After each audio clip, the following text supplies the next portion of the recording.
Afgelopen weekend vond in Horst op het evenemententerrein weer het Funpop Festival plaats voor mensen met een verstandelijke beperking. Dit is inmiddels weer de 22e editie die wij hier vandaag en gisteren aan het vieren zijn. Het festival is al lang geen gemeentelijk, regionaal of zelfs provinciaal gebeuren meer. Bezoekers komen van heinde en ver, maar natuurlijk ook van dichtbij. Die komen ook uit Venray en ook uit Horst, maar ook mensen uit andere delen van het land. Ik sprak vanmorgen met iemand uit Zeeland, ik kwam mensen tegen uit Zandam. Dus we hebben ze uit het hele land hebben we ze hier. Waar kom je vandaan precies? Ja, nou, Alphen aan de Rijn. Wij komen uit Alphen aan de Rijn, Zuid-Holland. Oké, dat is een heel eind rijden. Hoe lang heb je moeten rijden? Bijna 2 uur. En is dat de moeite waard? Zeer zeker. Ja, voor Funpop reizen we ver. Zijn jullie voor het eerst hier dit jaar? Nee, dit is al de 9e keer. Ja, erg leuk. Cliënten genieten, dus waarom zou je het niet doen met 6 verschillende locaties. Dus helemaal top. En ook het weer was helemaal top. Tenminste op de zaterdag. Want op zondag zat er toch iets aan te komen. Gisteren een enorm hete dag, maar vandaag, wat wordt dat? Nou, het is vandaag in ieder geval qua temperatuur net iets minder. En ja, wat het weer uiteindelijk gaat worden, dat weten we natuurlijk pas straks om 5:30, 6 uur. Voorspellingen waren heel erg wisselend vandaag. Onweer, code geel kregen we vanmorgen een waarschuwing voor. Maar we staan constant in contact met Medio Consult en met de politie. En de allerlaatste berichten is dat er in ieder geval geen onweer komt. Maar wel dat we ergens rond 1 uur of 3 dat we een plenswater kunnen verwachten. Maar daar zaten de verwachtingen er toch wat naast. Want rond 2:30 regende het niet alleen, maar dreigde een onweer toch te dichtbij te komen. En werden de bezoekers uit veiligheidsoverwegingen naar de tenten geloodst. We hebben een veiligheidsplan. En dat gaat dan uiteindelijk gewoon in werking. Dus als het uiteindelijk zeg maar te gek wordt, dan gaan we ontruimen. En dan gaan we mensen allemaal zeg maar, onderbrengen in de tenten die hier staan. Waarom ben jij hier op Funpop? Omdat mijn broer het hier gezellig vindt en die is het altijd gezellig en lachend. Waar kom je vandaan? Van Horst aan de Maas. Ja, ik van Horst, ja. En is dit de eerste keer dat je bij Funpop bent? De 3e keer.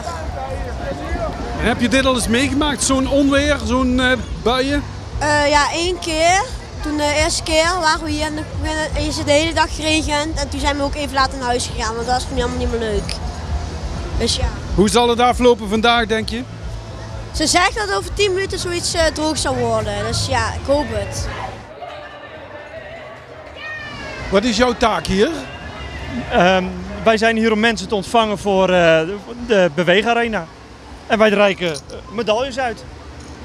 Maar er is niet veel te doen in de Beweegarena nou. Nu niet, maar je moet eens weten hoe druk we het hebben gehad vandaag. En gisteren nog drukker.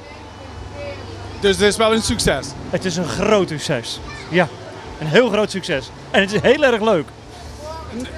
Waarom doe jij dit werk nou? Omdat ik het leuk vind. En niet meer en niet minder, omdat het leuk is. Maar na regen komt zonneschijn. En dus konden de optredens weer gewoon doorgaan.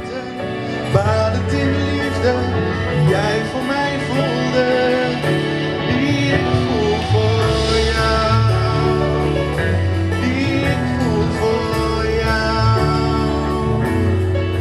Nou, bijzonderheden is dat op zondag traditioneel dat wij de finale doen van de Fun Factor. Dat is het, noem maar even, de Songfestival voor onze doelgroepers. Dat speelt. In de tussentijd hebben we een aantal artiesten. We hadden vandaag begonnen met Tranen en met Tuiten. Je hoort nu op de achtergrond de Originals. We krijgen straks als afsluiter nog Danny de Munk. En er zijn er nog een paar andere die ik zo even vergeten heb. En los daarvan heb je hier op het terrein nog allerlei speel- en doe-activiteiten waar de mensen lekker in mee kunnen doen of gewoon lekker van kunnen genieten. Heb je al een idee van het aantal bezoekers wat er dit jaar is?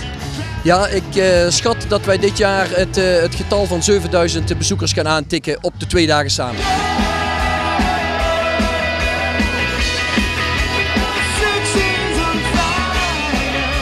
Het werd alsnog een prachtige zonnige zondagmiddag en gelukkig waren de temperaturen niet zo hoog als op zaterdag, toen het op het Funpop-terrein wel 28 graden werd. Nou goed, dat wisten we dat eraan zat te komen en daar hebben wij gewoon adequaat eigenlijk op gereageerd. Water, we hebben de WML natuurlijk als een goede partij die ons daar uiteindelijk in steunt. Dus daar waren mensen met watertanks die water uiteindelijk uitdeelden. Parasols, extra sponsen die men uiteindelijk lekker in de nek kon zetten. Achter je staat de EHBO-tent waar we het team zeg maar opgeschaald hebben en uiteindelijk is dat perfect gelopen. dan sluit ik mijn ogen en de zee neemt me mee.